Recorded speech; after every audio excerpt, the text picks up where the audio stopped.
Hello there. Welcome to the Amma Manson Show. So, hopefully, you are not a stranger here.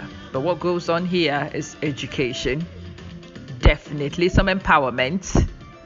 We add humor, information, and just a good vibe generally. It is not just a talk show, it's a live show. We talk about life, we unpick life, we find solutions to the things that stress us in life, and we make progress together. It is the Amma Manson Show, and my name is Amma, your girl, your educator, your motivator, and I kick your hind wherever we need to. Enjoy, invite other people to join in, and hopefully, you have a wonderful, wonderful experience on today's show. Let's get straight into things.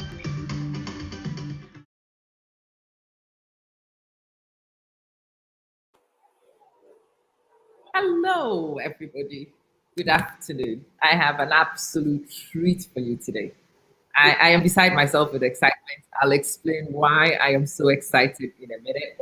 But let's kick this off with a simple reading of some work of my guests. And when we finish reading, I will invite you to welcome my guests so we can discover some more about the personality behind the amazing work that we are about to experience. So, the first piece I want to start with is this one. And this is a piece called The Woman in the Mirror. The Woman in the Mirror. The Woman in the Mirror is a very powerful piece. I will read it as it is. And when we finish reading, I will ask my guest to tell us the motivation, the reasons why she wrote it, and then we will discuss other things. But let's get into it. So, The Woman I See in the Mirror. That's the title of the piece. And it's written by Hannah Yaawusuah Adjepong. It was written in 2012. And it reads, "She is complex but simple. She has dreams and sets out every day to find the way that suits her best. She faces challenges, but she carries on regardless." I mean, you don't have to read very far to begin to find inspiration with this piece. But let's continue reading. "She is not afraid to work because she refuses to waste her energy being idle." Powerful statement. "She listens carefully to what she hears and examines that with her own values. She knows she's precious. She has talents. She has wisdom. She surely learns from her mistakes and does not keep repeating them. She has a purpose in life and she plans ahead and chooses friends who are going somewhere with their lives. She knows her journey. She knows where she's been, where she is now, and where she wants to be in the future. She does not allow disappointment to drag her into a hole. She is beautiful. She takes good care of herself and respects her body. She knows that God is on her side. She will never walk alone. When she fails, she does not make failure her middle name. She starts again and again and again till she achieves her goal. She is in a long chain of women who have overcome many difficulties. She is a daughter, a granddaughter, a mother, a grandmother, a wife, a sister, an auntie, a friend, and a special human being. She is a pillar of strength, but I don't think she knows it. How powerful, how amazing. Hello, Aunty Hannah. Aunty Yaawusuah, as I have permission to call you. Aunty Yaawusuah. Good afternoon. Thank you, Amma, for having me. It's an absolute pleasure. Thank you so much for coming. So we will introduce you. I would like you to introduce yourself to the audience because many of them might be unfamiliar with you. And I want them to get to know you on your own terms in the way you like to be introduced. So kindly tell them who you are, a little bit of what you represent before I ask you about that poem. Okay. As Sama has already said, my name is Hannah Yaawusuah Adjepong. I am a mother and grandmother, a retired nurse midwife. I used to love poetry when I was in school. I used to recite poetry, and it became just part of my life. I would write verses for my friends on their birthdays or anniversary, and it was just what I did. Then, back in 1998, I entered one of my poems into a competition. And for a long time, I heard nothing. So I said, okay, maybe my poem wasn't good enough. Then, after about 6 months or so, out of the blue, I got a letter addressed to poet Hannah Yaawusuah. And I said, who is putting this on an envelope? I'm a nurse, not a poet. Well, I opened that letter, and it said that my poem was one of the best that was entered into the competition. At first, it was run by the National Library of Poetry in England. And they wanted to enter the same poem into the international competition. They wanted my consent and signature, which I readily gave. I said, if I won a poetry competition here in England, that would be fantastic, let alone an international one.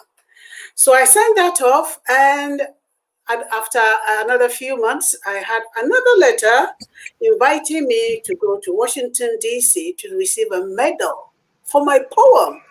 I said, my goodness, it was amazing. It was fantastic. And yes, I did go to Washington, D.C. with my husband to receive that amazing award. And after that, I had another letter inviting me to go to Washington, D.C. to receive a medal for my poem. I said, my goodness, it was amazing. It was Wow. Wow. Aunty Hannah, can you hear me? I can hear you. Oh, fabulous. Fabulous. So the network was playing tricks with me for a little bit. I wasn't sure whether you can hear me. You won a medal for a surprise poem. For a surprise poem. Yeah. Amazing. Yeah. So, okay. So we are going from being a health practitioner to having an incredible talent, hidden talent, daring to put your talent into a competition, and then surprisingly winning and going on this incredible journey. That's right. Where this started. So, Aunty Hannah, where were you born? Just a little bit so we can get the flavor of where. Right. I am a member of the Kachi tribe. I was born at Krenkwase. Krenkwase is in the Kitikrachi district. And my primary school and early middle school education was in Krachi. Then after that, I went to Hohoi to finish my middle school education. It was at Hohoi that I was privileged to be taught by Mrs. Theresa Senu. She was the headmistress of the RC Girls School, and she loved poetry. Mrs. Senu lived and breathed poetry. So thanks to her. So it was from all the poems I learned in school that made me start writing my own. Wow.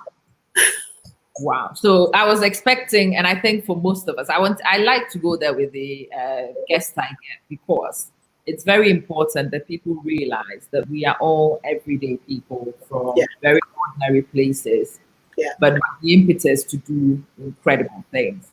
And it's wonderful that you are not ascribing this to an amazing person you met in Telford or you met in a phenomenal place. This was actually inspired by somebody who was in Ghana, who taught you fundamentals, and you've brought those passions and skills to bear on the international platform. That's sensational. Yeah. Sensational. Everybody, welcome. So I am talking to Aunty Hannah Yaawusuah Adjepong. It is one of my feel-good interviews because when you finish talking to people like that, one, you become enthused. Two, it makes you realize that as ordinary as you are still capable of so much. I think a lot of us underestimate ourselves. Oh, I wasn't born in England. Oh, God. Okay. No, none of those things actually becomes a barrier if you don't permit it. And that's one of the things I love about Auntie Hannah's profile. She will tell you more about herself, but let's go back to that poem, Auntie Hannah. I am reading that poem, and I'm sorry, it sounds like you're writing about me. I know it clearly isn't about me.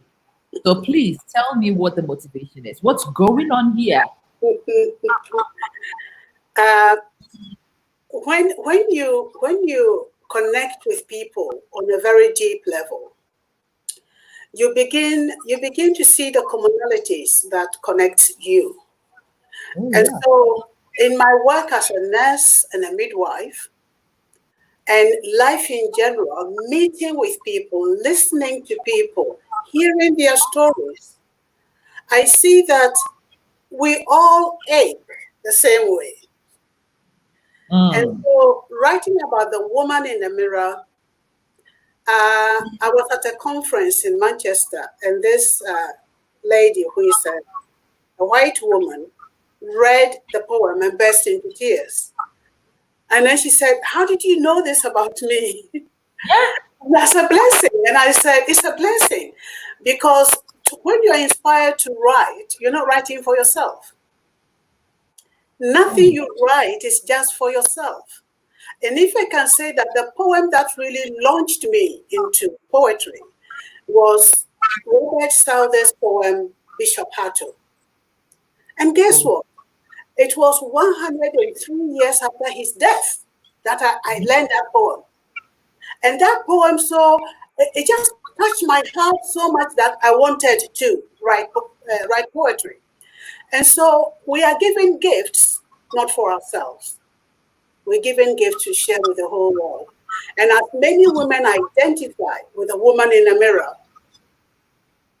it helps them to take another look at themselves, to know that they have got strength. They're never alone. Never alone. You are never alone.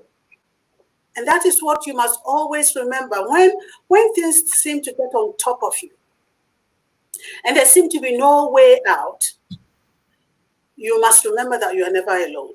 And you are here on this earth for a purpose. And that purpose to be fulfilled. It doesn't matter. Listen, I nearly never even finished middle school. Wow. Before I went to my final year, my mother couldn't afford to buy my school books and my uniform. So I stayed in the market with my mother for a year.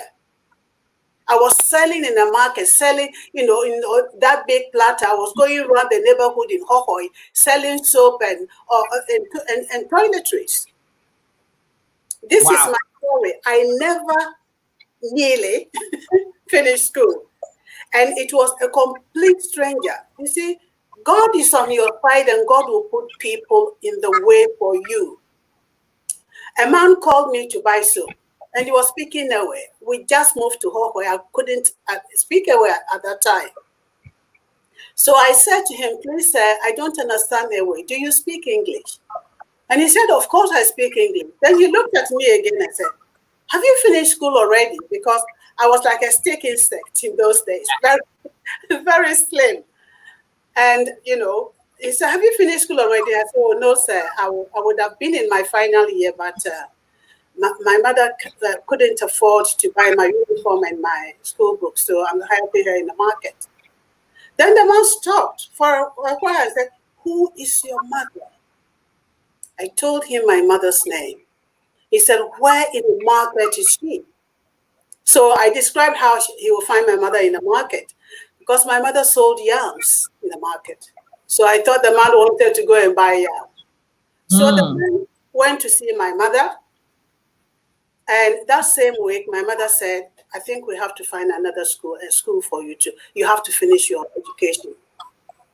I had no idea that this man came to speak to my mother. Well, I finished my education. By God's grace, I had an entrance into nursing school. So when I was, I think, in my final year in nursing, my mother became very ill. And she was admitted to the hospital where I worked. And as we do as nurses and doctors, everybody went to see Hannah's mother. You know, people were buying her fruits. You know how we do in Ghana. I don't think there's another group of people on this planet that are so kind and generous. But of course, I'm biased. Me And too. so I gave my mother all the gifts. So my mother came after her discharge. She said to me, "Do you know the man who you asked to come and beg me to send you back to school? To send you back to school? Do you know his name?" And I said, "Which man?" He said, "Remember when you were helping me in the market? This man came to the market and warned me that if I didn't send you back to school, I will regret it in the future." Wow. That is, the man went with a very strong warning and begged my mother. I didn't know that. It was when my mother, about so many years later, and I said, "Mom, I don't know his name." It was then that my memory took me back. So this man whose name I don't know, I may not even recognize him. He changed my future. Wow. This man changed my future. He said, my mother also says, he said to my mother, she's got a very bright future ahead of her. So the day that I stood on the podium at the Hilton Hotel in Washington, D.C., and received my medal, my eyes were filled with tears, and I was wondering, is it what the man saw? Yeah. What did the man see? And that girl carrying soap and toiletries, walking around the neighborhood in Hawaii to sell, what did this man see? He was a prophet. And I said, you see, when you see something, when something pierces your heart, is one of my poems. It's on Facebook. This man didn't give me money. Yeah. He did not give my mother money. He did not offer to buy the school books. He gave my mother words of power. He said to my mother, "You will regret it if you don't." He said, "Whatever it takes, get her back to school." Wow. Yeah, this is my life. Wow. It would have I mean, been so different. many lessons. Yeah. And maybe it's one for everybody here today, in fact. I get those things. And sometimes you walk past a child and you get that compulsion to talk to the child.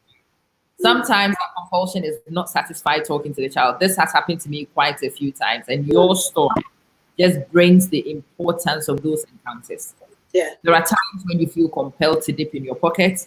There are times when you feel compelled to share words of encouragement.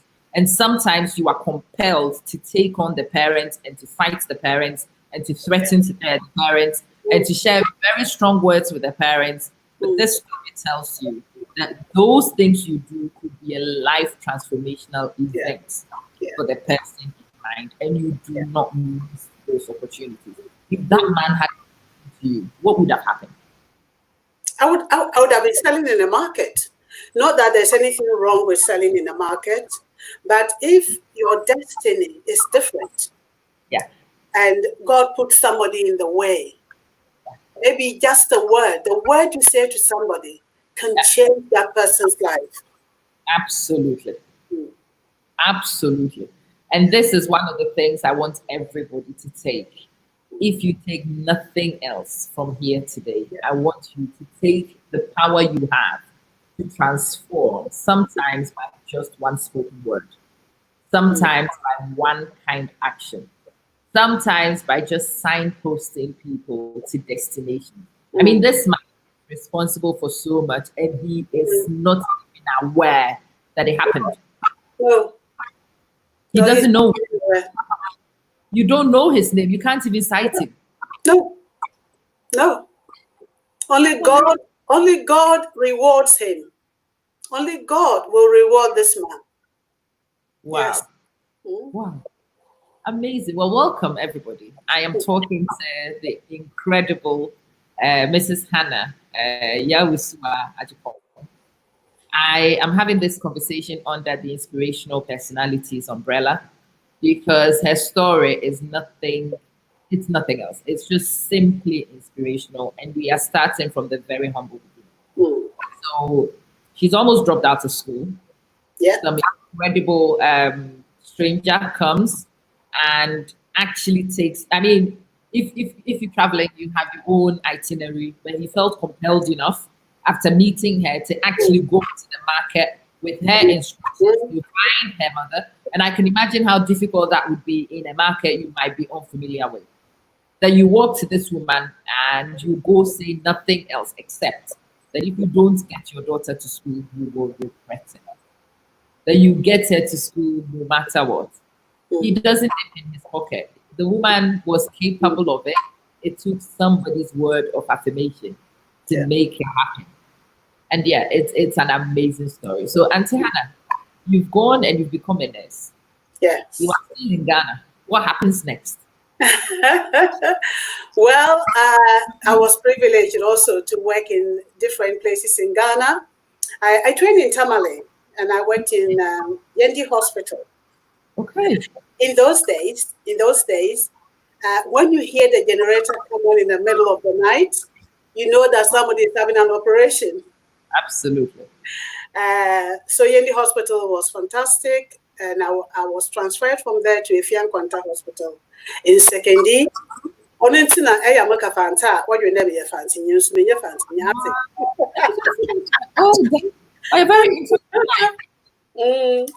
And so from Sekendi, Efian Kwanta Hospital in Sekendi, I was happily working, and this young doctor was transferred there.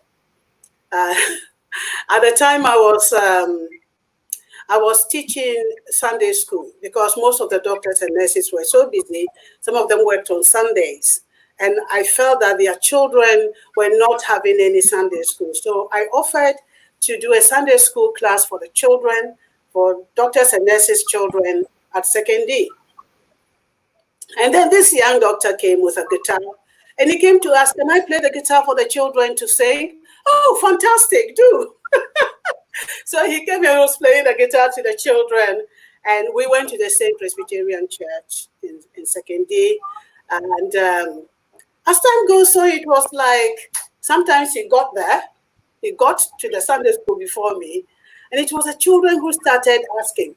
If I got there before, he said, is Dr. Adjepong coming? Is Dr. Adjepong coming to play the guitar? So, and so Dr. Adjepong's guitar playing was just to find a way to talk to this girl. Oh my God. Oh, this is amazing. Wow. Yeah. So we played and we sang and the children did drama.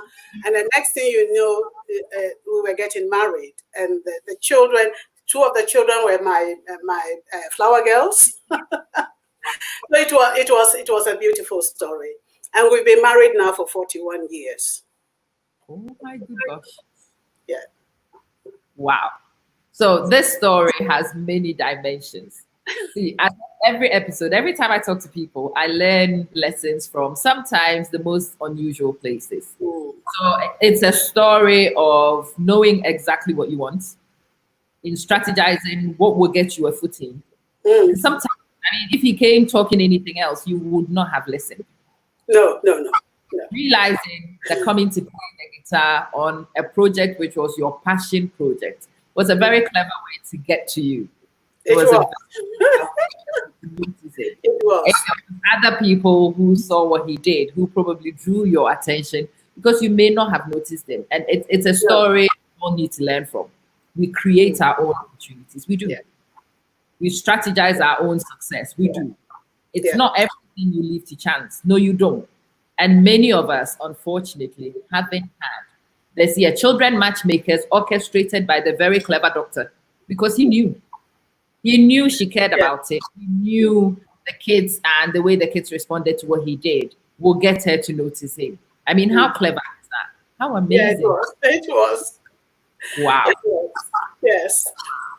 Wow. So you are still in secondary and you've got married and you are still a nurse. But I know the situation at the moment. We are now internationally acclaimed Aunty Hannah is a public speaker. She is a writer. She's an educator. She's many, many things wrong with you. What I'm trying to build for you is the journey to greatness. Mm. The journey to greatness can have very humble beginnings, as you've heard from here. But there are many iconic moments which shape the direction of what happens. So the first one was the stranger in Hohoi. The Mm-hmm. next one, the singing doctor. Interesting. And Hannah, what happens next? What happens next is that we got married, and then we went to Kolebu, where I trained as a midwife. And yes, after my midwifery training, in fact, during my midwifery training, I became pregnant with my first child. Right. So we had our first two children in Ghana, and then my husband came to England to complete his surgical training. He's a surgical consultant. And so Wow. me and my two children joined him in England in 1981. And by God's grace, we were blessed with two more children. So we had four children, raising children in this country. And so the Sunday school that I was teaching really helped. It helped me to be my children's teacher at home. I was very active in my church. And then what happened? And raising children in this country is hard work. It's hard work. Raising children is one of the hardest jobs on the planet. Even for you? Pardon? Even for you?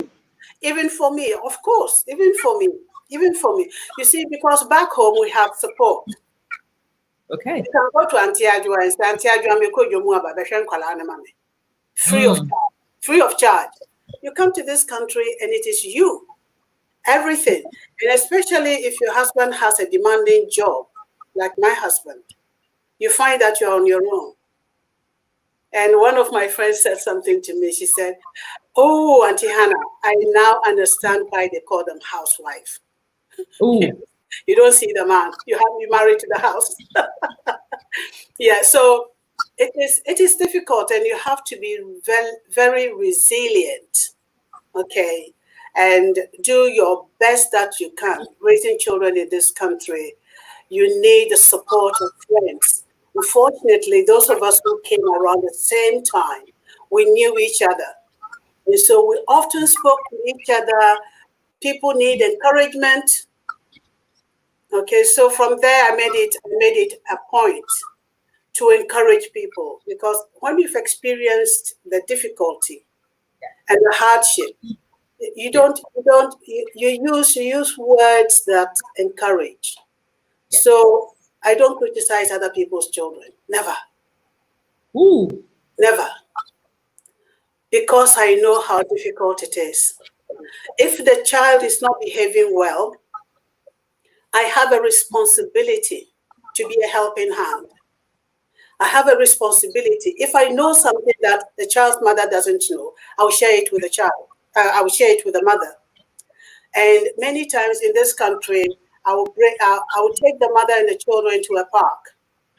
And while the children are playing, busy playing, running around, I have that woman under my wings. You know, if there is something that I need to share with her, I will share with her, for her to just have that strength and courage to raise children. In Ghana, they say, it's not true. Because in Ghana, what you say to your child is the same thing that uncle will say to him, the same thing that auntie will say to him. You know, it's said that in Africa, it takes a whole village to raise a child. And so what we try to do here is to support each other. Because what you're saying to the child at home is not what he's hearing in school. It's not what the child is hearing in school. If in school the child is being told that if your mother or your father smacks you, call the police. I'm not here condoning, physical chastisement. I'm not condoning it, but we need to learn new ways of disciplining our children without smacking or without using. So many parents, get their children taken away from them. Yeah. By the time the children are returned, they are even harder because they won't listen to anything you say. And that is what made me start to create stories for children. Creating stories for children, for example, my book, Zelia the Young Gazelle. Yeah. In this book, I talk about how Zelia listened very carefully to what Mommy and Daddy said. And Zelia also asked questions. I want to encourage parents to let their children ask them questions. Okay. One time I was visiting some friends in London, and the child came from school, and immediately all the children called me Grandma. Praise God. I've got grandchildren everywhere. So the child came and said, Grandma, how old are you? And the mother said, shh, you don't ask grown-ups how old they are. And I said, leave me and this child. The child is come to me. I want to hear what the child, says. So I said to the child, guess how old I am? He said, Grandma, are you 80? And I said, no, I am not 80. I am less than 80. At that time, I was just nearing 50, 54. And I said, why do you ask? Listen to this. The girl said that her friend in school, her grandmother is 80 and she died. And so she's thinking, if grandma is 80, she's going to die. So I called the mother and I said, this is the conversation I want us to have. This child came from school asking me, she calls me grandma. She feels like I'm her grandma. And I feel she's like my grandchild.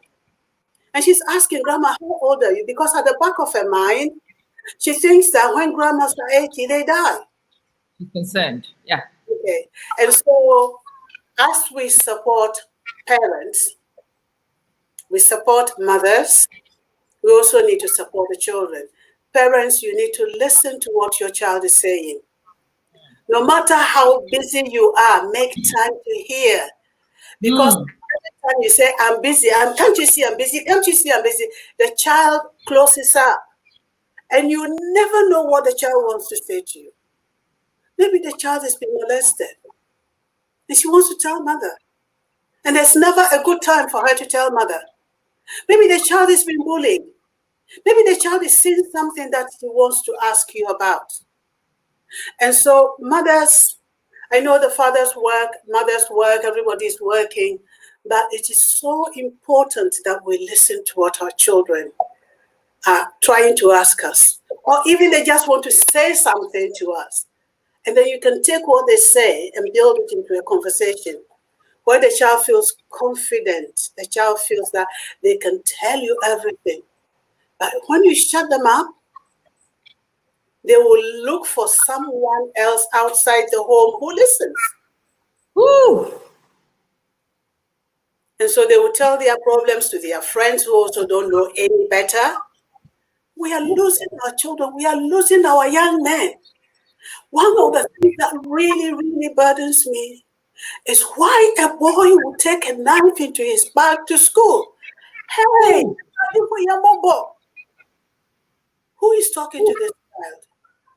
And you can't wait till they are teenagers, my dears. You can't wait till the children are teenagers. Start very early. Chat with them, have a conversation. In this country, you have to be mother, you have to be grandmother, you have to be friend, you have to be auntie, you have to be everything to your child.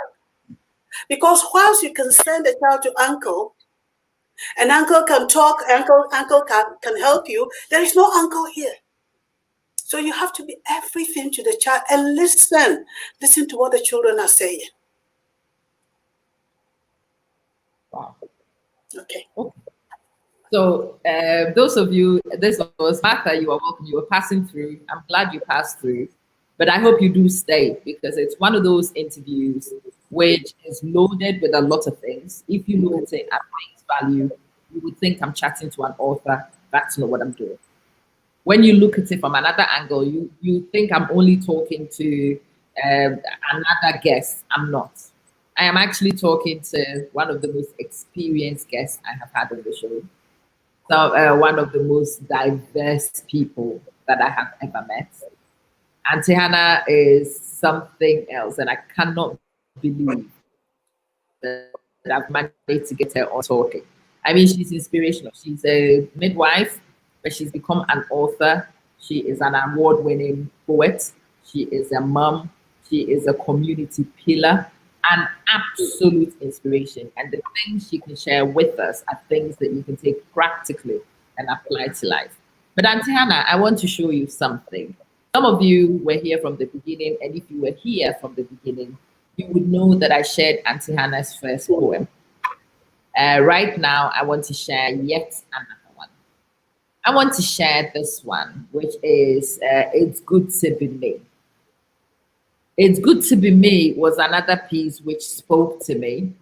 The reason being that it just communicates one of the things that has become very important to me personally recently.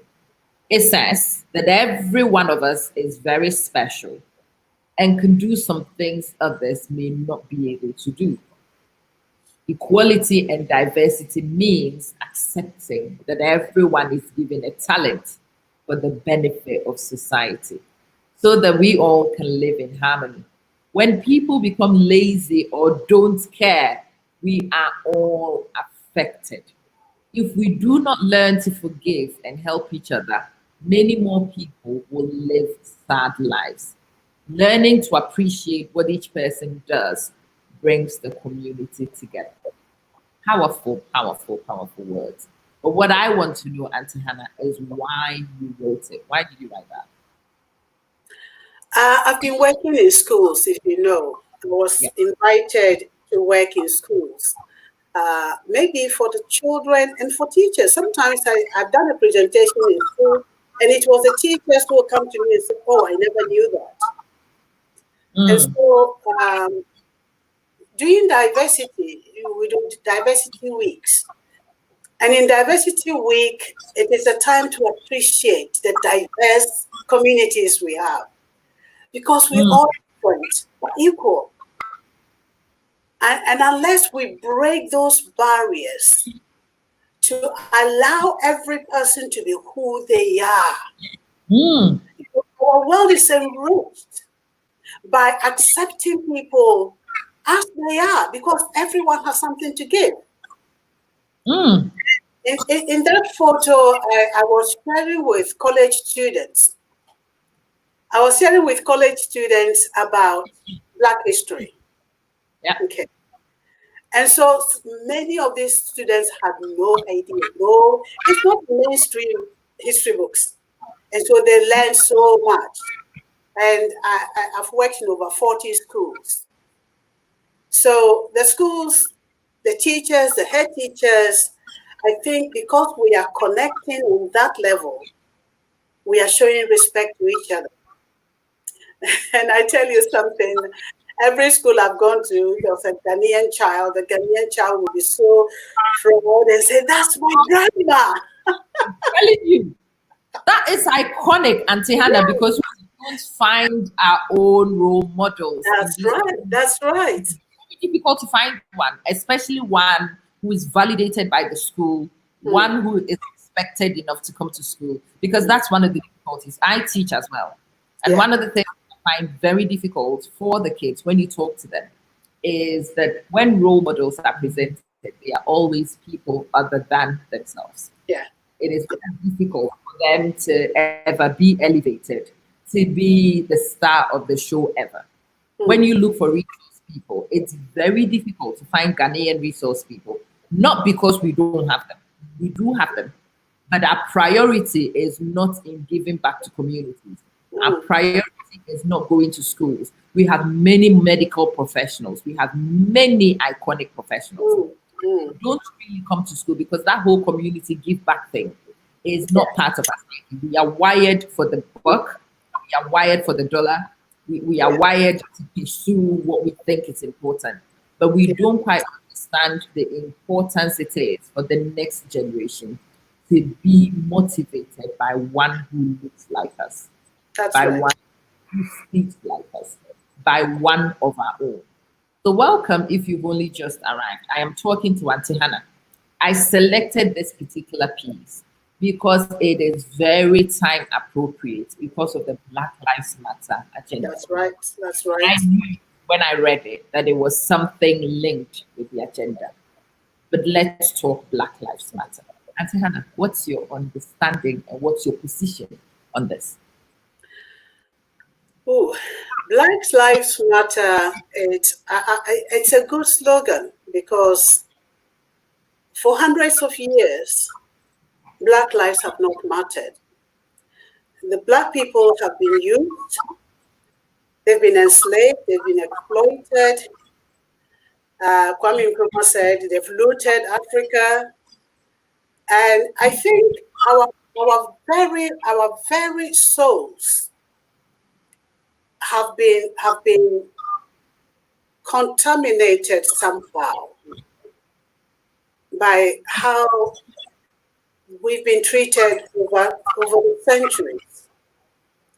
And one of the reasons why I work in school is to help a generation grow up with respect for each other. Oof. The reason I work in schools, and I work in primary schools mostly, I did a presentation about just Ghanaian resources, our natural resources, in primary schools. And this boy shot his hand up and asked, if Ghana has got the diamond and the gold and the timber and all the things you're talking about, why are they poor? So I said, thank you very much. This is why I am doing this presentation. I'm doing the presentation so that, God willing, when these children grow up and take their position in society as decision makers, they would have known from primary school what exploitation feels like. Ooh. If you try to address those who are in power now, they haven't got the foundation. They haven't got the foundation. They will just carry on what their great-grandparents did till now. Why is Africa still being exploited? And the children are now learning. I did a presentation about Ghana, and some of the children said, we'll tell our parents to take us on a holiday to Ghana. What am I doing? I am recruiting right now future tourists. I am speaking to future decision makers. Oh my God. Who knows who is going to be Prime Minister of England in 2030, 2040? So if we do not lay the foundations now for the children and allow the children to really think, one class said they were going to write to the Queen and tell the Queen that they should stop all the exploitation of Africa. These are children. Yeah. And this is a legacy project. I hope so. No, there's no doubt in my mind about it. I've read some of the pieces, and some of those pieces will transcend time because it's so poignant when you read them. It is so time appropriate, and it will be at any time you encounter them. I mean, I found it because of prevailing circumstances, but I could have read it 10, 15 years ago, and those circumstances were still. The faces of the campaign have changed. It is George Floyd or the newest one. What it is actually representing is age old. It's not new. And until we find ways to confront them, it will not change. And that's why I am so excited about what you do. So I saw you in a park talking Black Lives Matter recently. That was interesting. But I've also seen you do the Black Lives Matter agenda behind the protest. And it's one of the things I like to talk about because I don't think a lot of people get it. It is good to go behind the picket line sometimes and petition and protest. Yeah. But there is another side to the protest which has nothing to do with being in the streets. And Hannah, let's talk about that side. How do we show or how do we make sure that Black lives do matter without screaming and shouting in the streets? I think the Black Lives Matter issue is deeply emotional. It is soul destroying. But what I would say to Black people is that take time and read the history. When I did the research on Black history back in 2007, I was invited to write a play for children to mark the bicentenary celebration of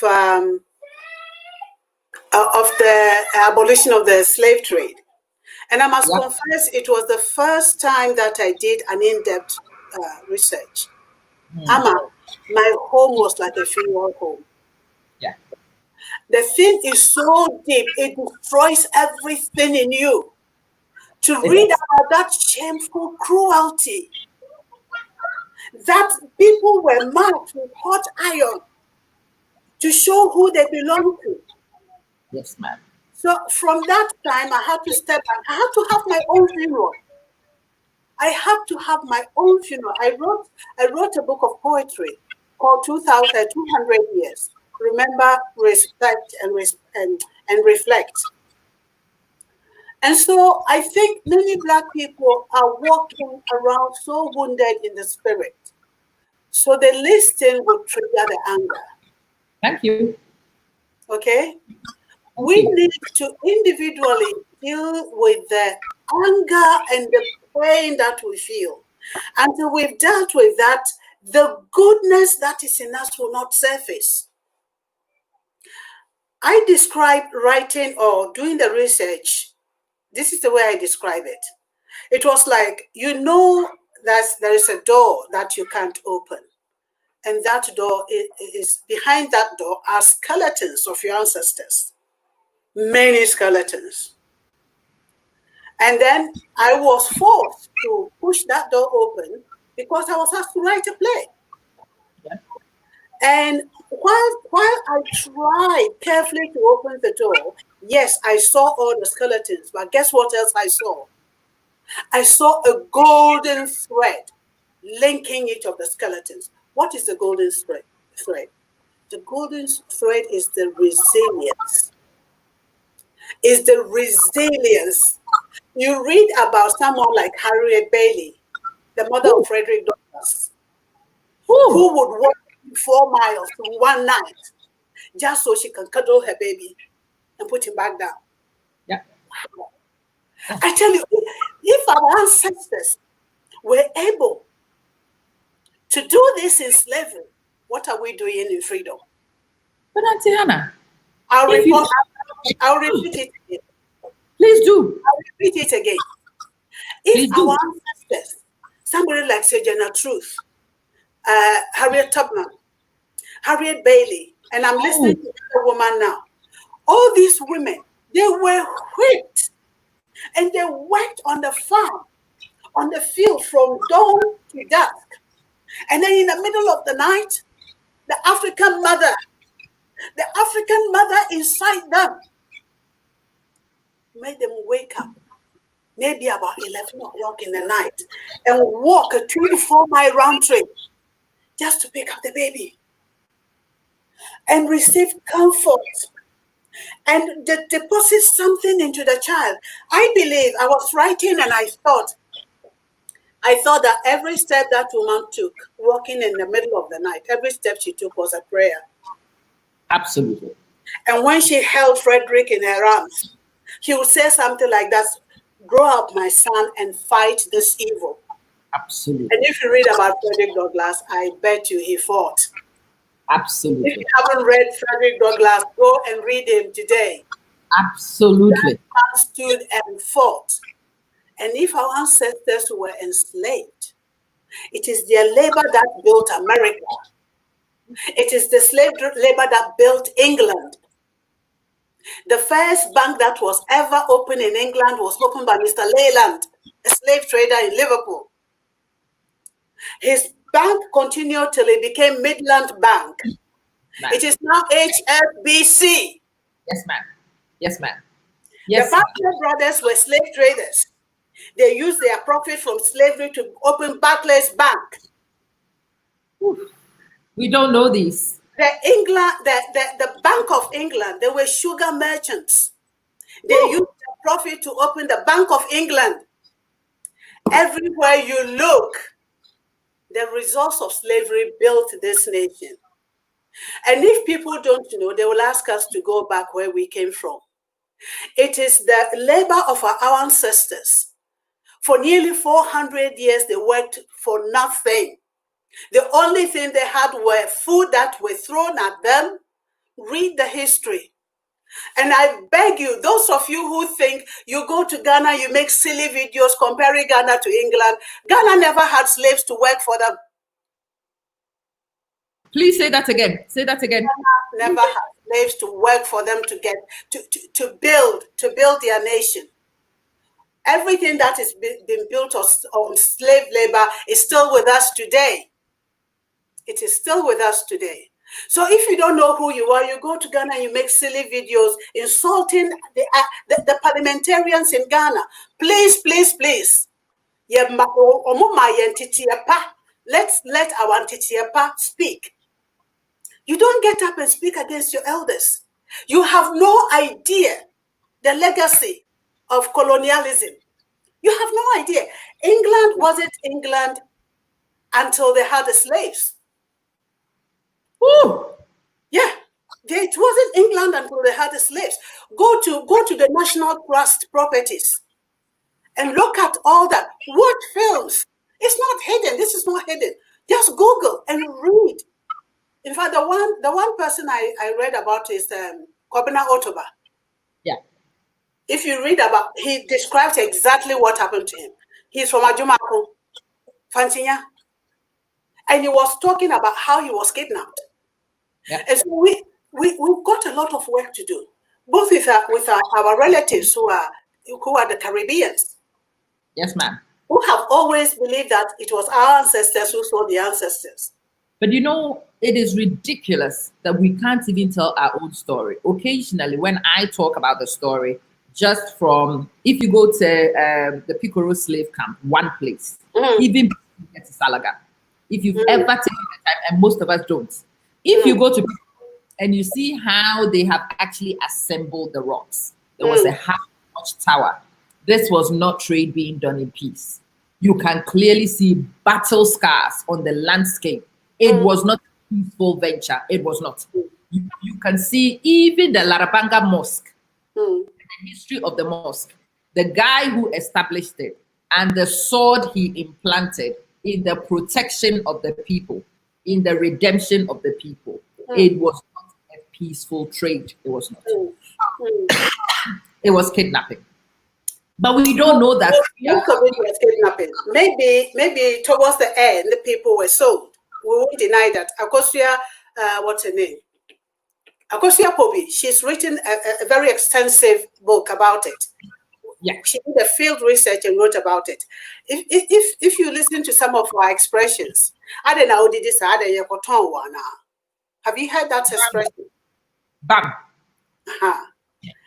And so, even though they were sold, what were they sold for? What was a currency? What was a currency? Over here, you can see the monuments are still there. The big mansions are still there. And their descendants are still enjoying that. Yeah, these descendants are still enjoying. Okay? So if they had this, and you go to Africa, you can't even, apart from Cape Coast Castle, you can't see anything. Those, somebody from Nigeria said their great-grandfather was a slave trader. I hope he's built a mansion in Nigeria. But the thing is, it is time for us all to come to heel. Because those who were sold are hurt. And those who were left behind are hurt. No mother sold her child. We need to learn the history. I was at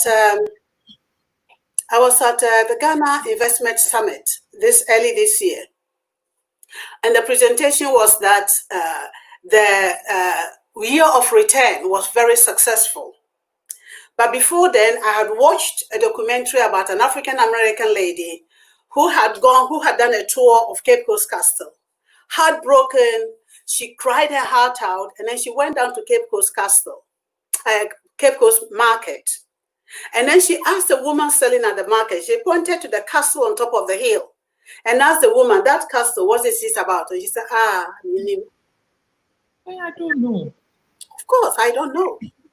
It's castle. And I was asking at the summit that what kind of public education has been done, because many of these people, they want to come home. Some of them want to come home. And why not? And why not? There is this African American woman who is settled in Cape Coast, and she said the Cape Coast people call her Oburoni. She's black like everybody. And so until we, as a whole nation, and if I am not over optimistic to say, as a continent, we need to revisit that history so that when our brothers and sisters come home, we will welcome them with open arms. We will wash their feet. We will have a funeral service, because it is estimated that about 2 million Africans were thrown overboard to drown in the sea because they resisted during the slave trade. Who performed the funeral? I think that is even, see, I recommend this trip. I run these tours. Those of you who know that I do tours in Ghana, you will understand the reasons why I do them now. I take people to the tourist sites and I tell the stories our way. I help people to see the reality you will not read from a textbook. I let people connect. And the funny thing is that until we learn to tell people our stories, we will not be able to justify things from our point of view. If you've ever traveled from Paga, and I've never walked it, I've driven. I have never managed to do that trip in one day. I usually do that trip in a week in a car. Sometimes not even when I am driving. So usually I'll drive from Paga and I will sleep in Bolga. That's it. And then I would take a trip the next day to Tamale. That's it. Then I would drive through Mole National Park and through the scenery, and I'll come to BA and I'll stay there. That's it. Spend a few days in BA before I head to Ashanti region and then finally to Accra. But listen, this was a journey that every single slave had walked. Made on foot. They had walked. They were not just on foot. They were changed. Walking. I will not survive it walking now on my own. But these guys were chained, whipped, but they still survived. If you look at the journey, what happened to them, the abuse that happened in the castle, no human being would survive it, but thousands of them did survive it.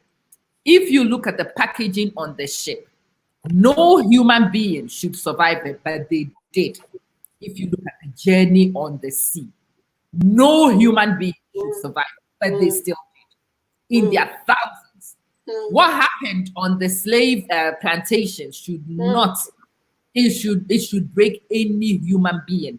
But they survived and they passed on resilient.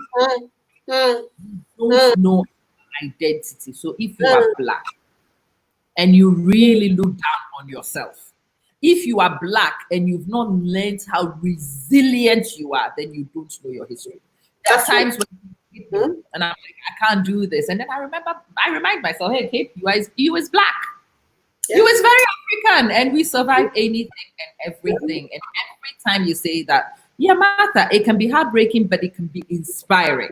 Go down the party, you've missed the opportunity. You really have. You should look at that journey and remind yourself, like me, have walked that distance and did not die. In chains and did not die. Barely fed, did not die. There was still malaria. There was still mosquitoes. There was still all the things, dysentery and all these things that we live with, but they no problem. They got to the castle. They endured abuse. They still survived. They went on the seas, packed like sardines for weeks, months, still survived. Arrived on the plantation for more abuse and still survived. Have we not been oppressed, but are we still not here standing? Haven't we missed the opportunity? Haven't we missed the lesson, Aunty Hannah, sometimes? And it is when we are able to read this, if we are able to experience it, experience the pain in the soul, and work through that pain, I tell you, your language will change. The way you see people will change. Oh, yeah. When we came to Telford, there were so many Caribbeans in Telford. They were my relatives. Honestly, you will see somebody that is so much like your uncle back home. Especially the Jamaicans. Their voice sounds the same. Yes. We are relatives, but we don't know. So why don't we just treat them like they are relatives? Show the right respect. Yes. Show that respect. Yes. Embrace them. Embrace each other.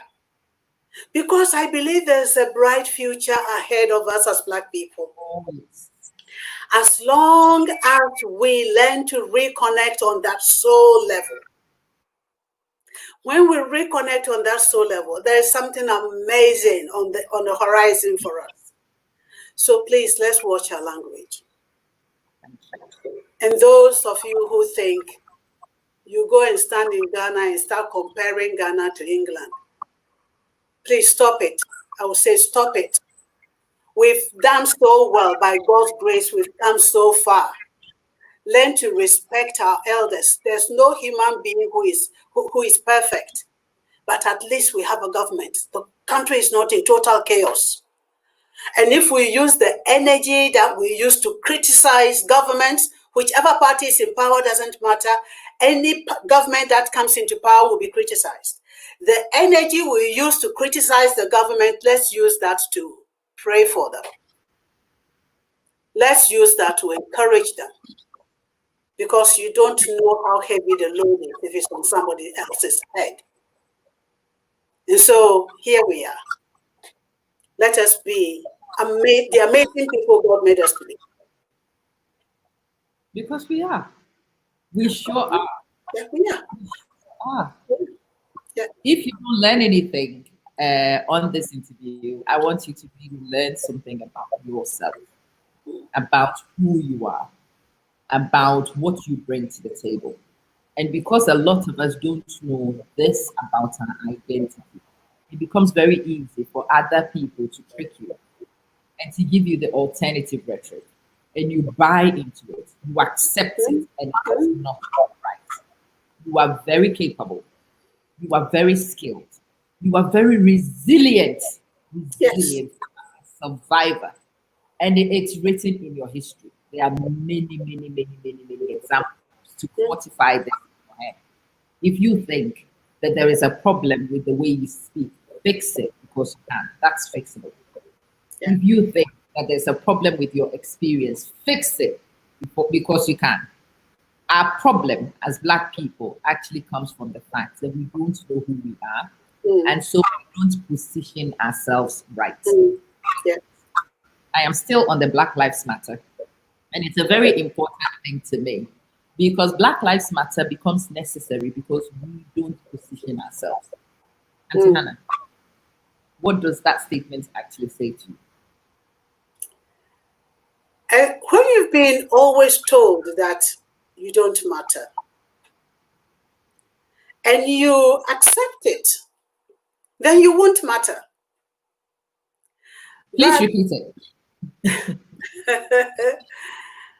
What I'll say is that please read, watch documentaries, stand up tall, be the woman in the mirror, look at yourself and know that even though we are all here for a very short time, every one of us has got a position to fill.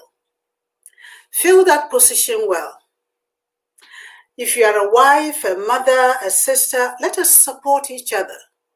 I think there is too much criticism. I used to have a sister, praise the Lord, bless her memory. Rosina Jepiati, she was a pediatrician, a doctor, but we were sisters. When I was unwell and she came to my house, she would take the vacuum cleaner and clean my house and wash my dishes. Our children were very small.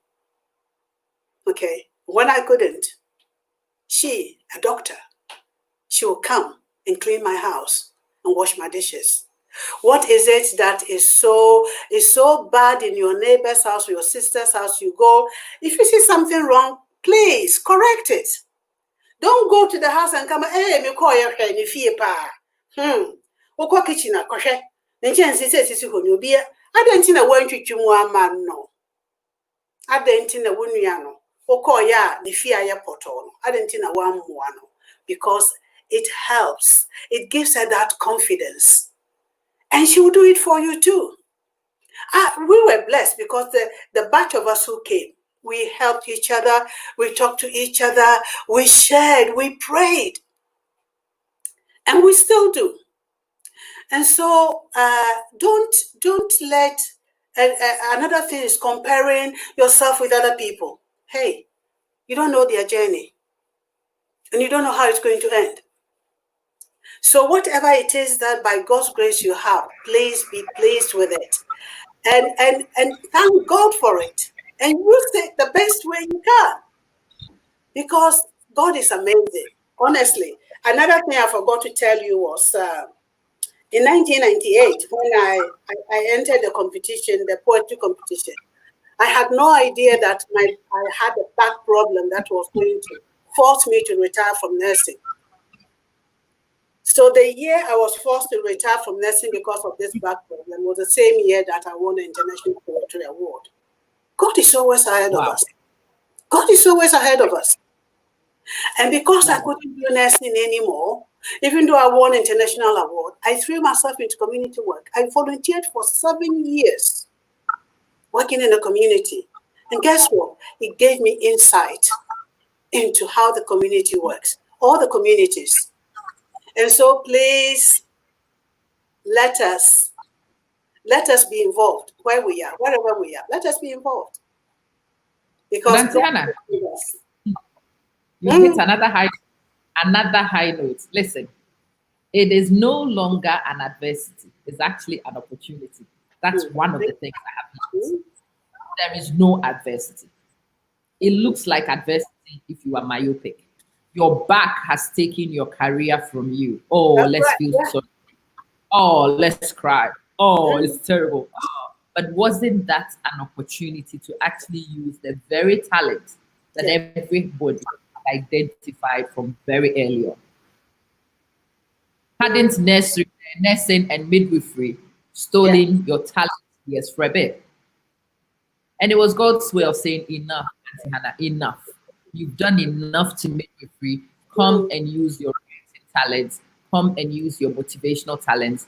Impart into the community in order to build a legacy project. Because what you are building as an author, as a poet, and the community work you do is a longer lasting legacy than anything else you could have done in midwifery. Is that true or not?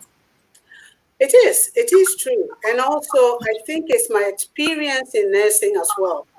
I'll just show you this book. This book is called Panda Song. It's my favorite. It's my favorite. Panda who didn't like herself. Yeah. And the seeds of this book were sown when I was nursing. When I had girls being rushed to A&E because they have either taken overdose or self-harmed, because people have called them names. And in this book, what I'm trying to say to children is that everybody is special, everybody is unique. Learn to love yourself. Stop comparing yourself to other people, because who you are is amazing. You're an amazing person. And another book, Sporty Blue Ted, is about when the child first finds that they are not liked. Is your child being bullied in school? This is the book that you can read and discuss with a child. Okay, and this is a small one, The Guinea Fowl Doesn't Care. And with all my books, I put questions at the back of the book so that parents can discuss those questions with the children and find out what is going on in your child's mind. I'm also looking to help parents who want to write their own story. If you want to write your own story, you can join my group. I'm on Facebook, and the Facebook group is called Panda's Song. and stories for young families. Learn to create stories with your children. You will discover their emotional intelligence. You will bond on a deeper level because you are allowing the child to express themselves. And you will test your own listening skills. Because we say the children should listen to the parents, parents should listen to the children as well. Okay, so when you start to write a story with your child, you will have an insight. You listen to your child, the child will listen to you, and guess what? You are building a team. If you wait till they are teenagers, you've lost the boat. I'm telling you, Aunty Hannah. Yeah. 2 human beings who loved being in my space, and at the moment, what I get is Find something to discuss. Find something to write about. You can write about anything. You can even write about the peacock feathers in your vase. It's very interesting. So before I came on, I said to my son, Aunty Hannah has got some writing workshops. Should we go? Come sit here. Come say hello to Aunty Hannah. Hello, young man. How are you? I'm good. How are you? I'm well, thank you. I'm going to give you a homework. Would you like some homework? How old are you? 15. 15. What a wonderful age. Okay, when we finish, I'll text your mother about the homework. I won't tell the whole world. So I'll tell your mother about the homework I'd like you to do. Yep. And you can do that and send to me because I think you're very talented. So, very interesting thing. Aunty Hannah asked a question. Are you talented? He is. He says he thinks, but are you? What's the bit at the end? Are you? Yeah, that's for other people to tell. But that's for other people to tell himself. That's great. Telling him about your writing workshops, and yes, I think we go on one of them to discover whether we can write. Aunty Hannah has some phenomenal books, and I think we might be able to take some of her concepts and continue developing some of those concepts. I would like to get you published. So it's a nice, simple thing. I'd like you to write something nice that we can publish. And Aunty Hannah would be your coach. She would teach us what to do with publishers to use. That's right. To get the illustrations that her books are. When I finish, how would you like to have a book that you wrote? Yeah. At the age of 15. You can do that, you know. Yeah? We'll do it together. And you'll feel very proud of yourself when you finish. Okay? You like motorcycles? He's a sports boy. Very good. Very good. Okay, I look forward to us writing a story together. So you think about any topic. I'm not going to give you, I won't give you the topic. You choose a topic you want to write about. I think the Anansi stories is Anansi stories and the development of that organization of some of them is what I would like to. Yeah. Think about it and let's come talk. But Aunty Hannah, it's amazing that you have these opportunities. There's a young lady who is also talking about somewhere else. But I would like us all to take the course and to see what we can do with the course. How does one register to come on the course? Okay, you go to Panda Song and Stories for Young Families and just send a comment to say, yes, you'd like to register. And we'll get back to you. Right, very simple. Simple, very simple. Not complicated at all. And it's really on that, watch all my videos, all my story videos. Okay. Amazing. I mean, it's one of the places I recommend we all go check out. But what I've actually realized, Aunty Hannah, is that the Asians have done something very similar. They, in their numbers, started writing their history the way they wanted their history to be known. Mm-hmm. They started telling their own stories. And because they told their own story and they told it convincingly, the world has changed their view of this group of people before my very eyes. That's exactly what we need to learn that journey. We need to write our stories. Our Kwanansi story has to be told a little bit more extensively. And when we've done that good enough, people will know about us from our own perspective. Nana Poku says, do you have an age limit? I feel that if you're writing a family story, the younger the children are, the better. Oh. Yeah, the younger the children are, the better. They have such vivid imaginations. But teenagers also come. They also come with their own, their own world view. Okay, but the teenagers are more forceful because they think they've made it.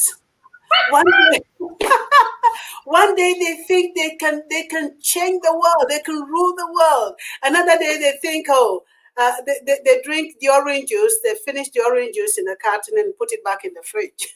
Oh, so it's not just my kids then? No, it's a teenage problem.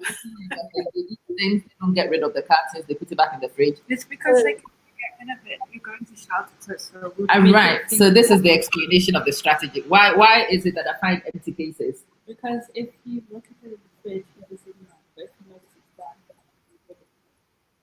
Mine. and I should be Okay. Say hello to Aunty Hannah. Hello, darling. You all right? Very good. Aunty Hannah is an author, and she's inviting us to write our stories. To come write. Would you like to go on a writing workshop with us? Which stories might you want to look at? You know you have your illustration for your first book already done. Very good. Very good. Right. She doesn't know that she's done the illustration, but this young lady over the summer, since we've been home, with a lot of encouragement, has actually risen to the task of learning how to design. And Very she good. designed one of the best Spider-Men I have ever seen. Whoa. Illustration. Okay. One. Even if you don't write, I would like to encourage somebody like Aunty Hannah to put the Spider-Man on a book. I think it might be even better if you I'd put it like on to your. see them. I will show you in it on the screen.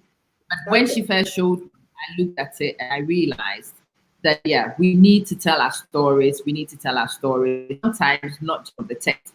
Sometimes tell our stories. We need to tell it from the artistic interpretations we do. And yes, Spider-Man is one of my very favorite of the things. Where is Spider-Man? There we go. So this is her illustration. It would be an amazing one to see on the book. And maybe we should look at the story, which goes. Oh. Do you know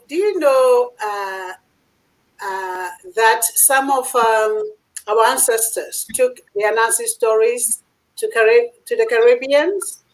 Yes, my Jamaican friends also tell the same story. They have Ntikuma and Anansi.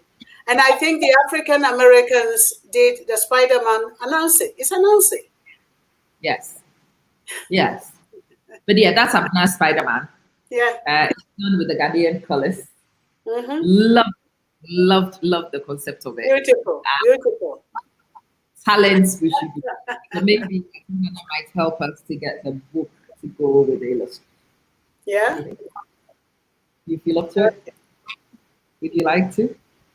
Then okay, I'll set us off and we can get onto Aunty Hannah's course. We can get writing. It'll be a good thing to get to over the summer as well, right? Want to try it? There we go. Aunty Hannah, you've made my work easy. Fantastic. Okay. So, getting these to write would be sensational. Getting them to see tangible products for some of their talents and skills would be phenomenal. It will be. It will be. The reason I want the family to write a story together is to encourage family bonding. Okay, but if all your children are grown up and you want to write a story, why not? You can join it. I'm not putting an age limit to it, but what I'm doing with the Panda Song and Stories for young families, I want to do what it says on the thing. So if you have a young family, you can do that. But if you want to write a story that you haven't got a children with you, it's like going to Disneyland with no children. Boring. Yes. So, but if you want to write a story and your children are grown up, why not? It is just the steps that I have used that I'll share with you. And you can write your own story. So when we write these stories and we're looking to publish, how much money should we be looking at to publish a book we've written with our kids? Okay, what we do is, first of all, we write a story. We get it all edited and illustrated. And if you want to publish it, then we'll ask the printers how much it will cost. How many copies would you like? Because if you love your story and you want to share it with all your family, then you can order, let's say 50 copies, the price will be different, 10 copies, the price will be different. And I'll say the minimum copies will be 10, because not only do you want to share it with your family, maybe your children also want to give the book to friends. So the minimum copies will be 10, and it depends upon the number of pages and the illustrations.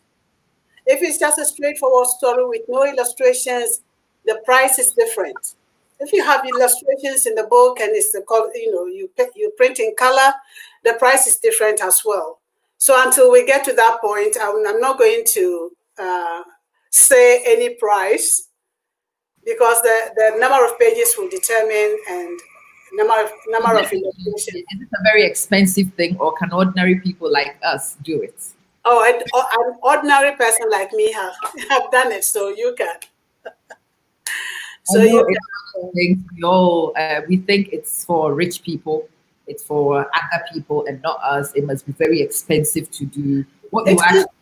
Yes, it can be very, depending upon the publishers you go to. They made publishing so expensive that people felt they couldn't, But the world has changed so much. The world has changed so much. So yes, it's affordable. You can write your own book, have your picture on it, and it will encourage future generations.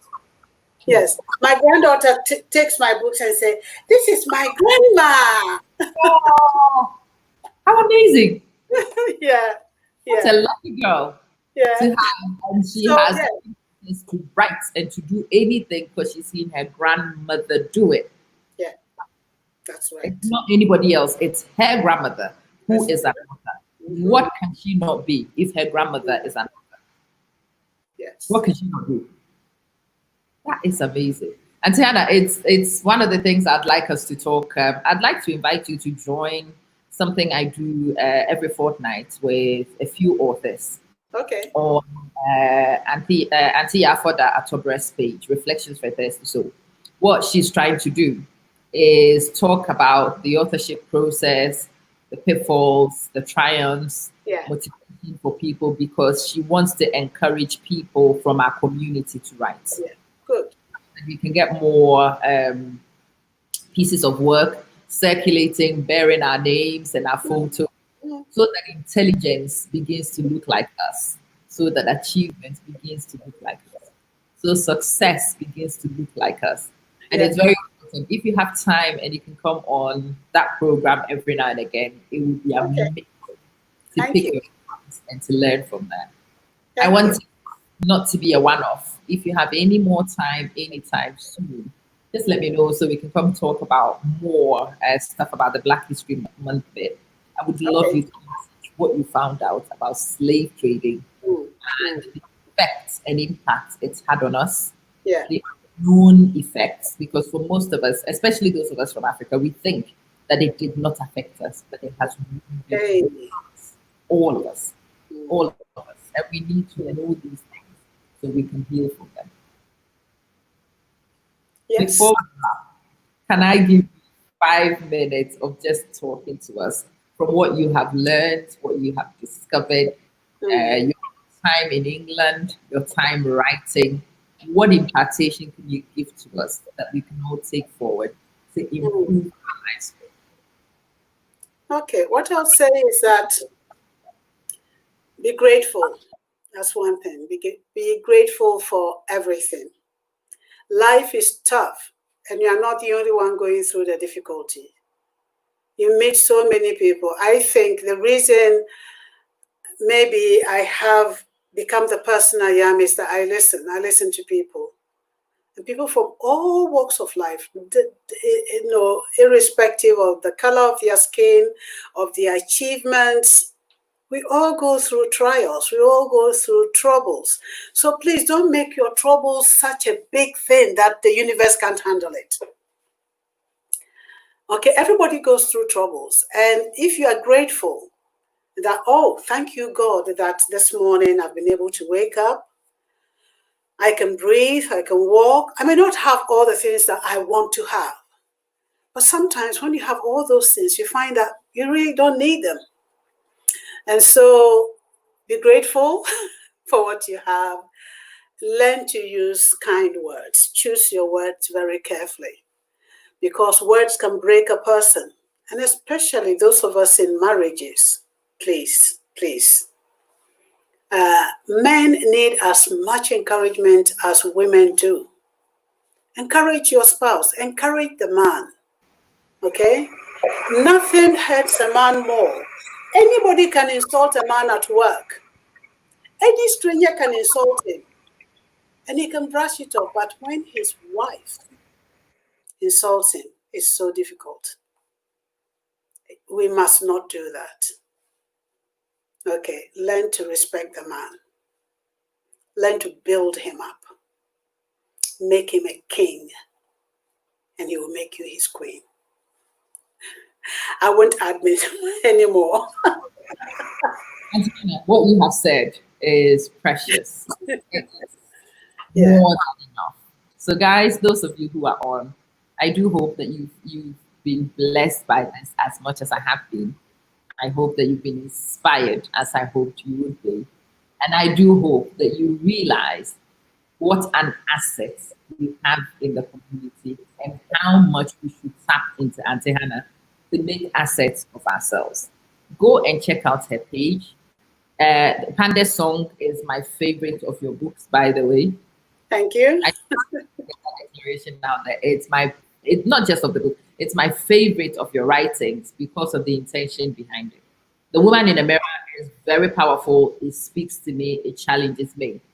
But there is something very special about the Panda Song that I think we all make our own meanings into it. You read your own meanings into it when you read it.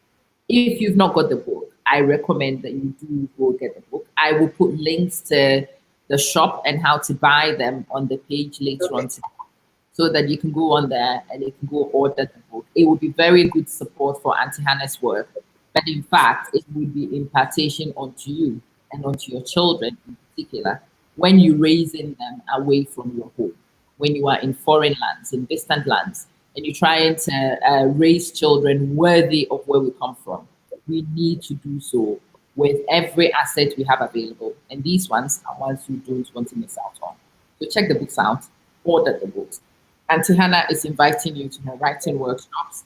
It is £10 for a week, isn't it, Aunty Hannah? £10 a week for 12 weeks. You can decide to pay £10 every week, or you can decide to pay the 3 months course in advance. You can decide to pay that, and then we'll go step by step. And by the end of the 12 weeks, you'll be on your way. You'll be on your way to finish your book.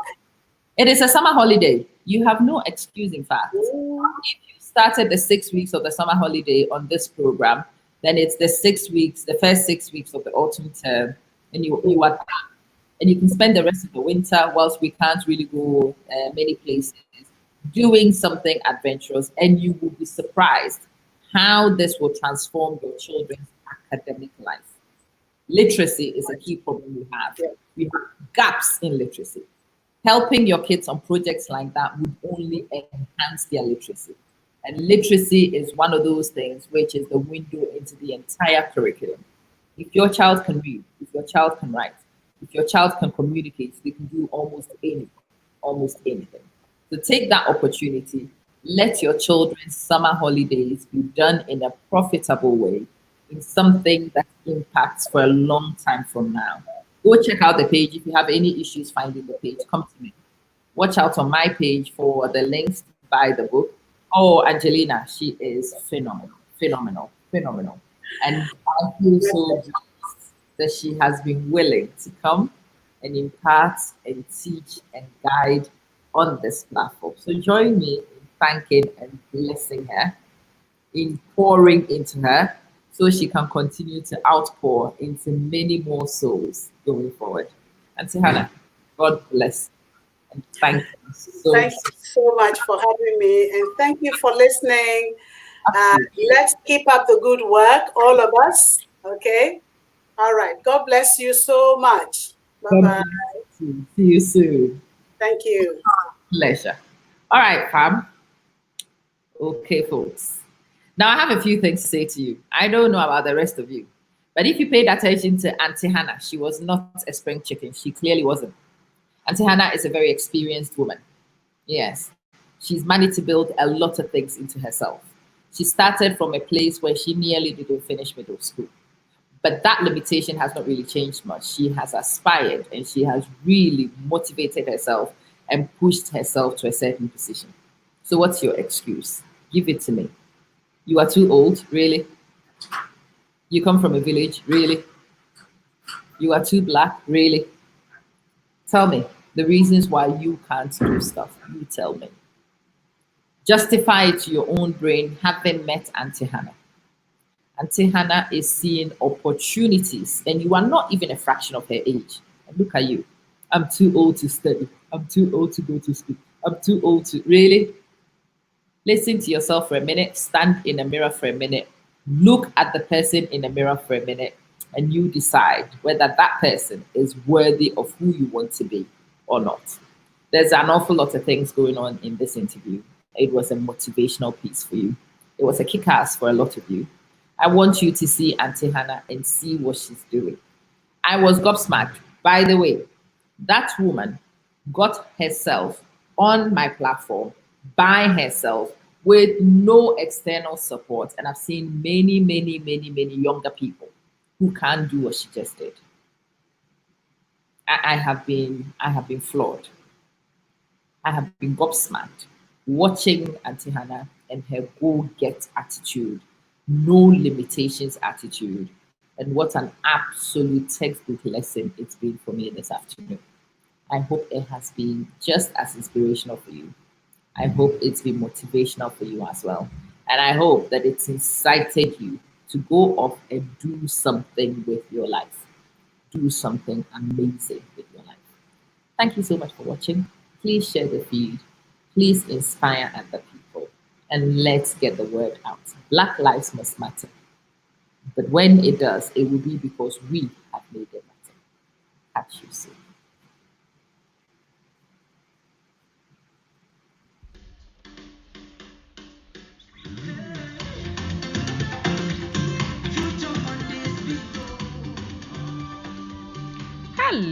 Hello there. Welcome to the Amma Manson Show.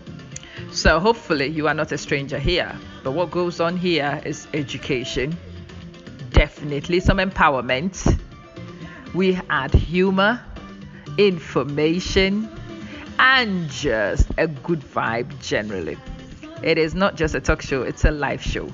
We talk about life, we unpick life, we find solutions to the things that stress us in life, and we make progress together. It is the Amma Manson Show, and my name is Amma, your girl, your educator, your motivator, and I kick your hind wherever we need to. Enjoy, invite other people to join in, and hopefully you have a wonderful, wonderful experience on today's show. Let's get straight into things.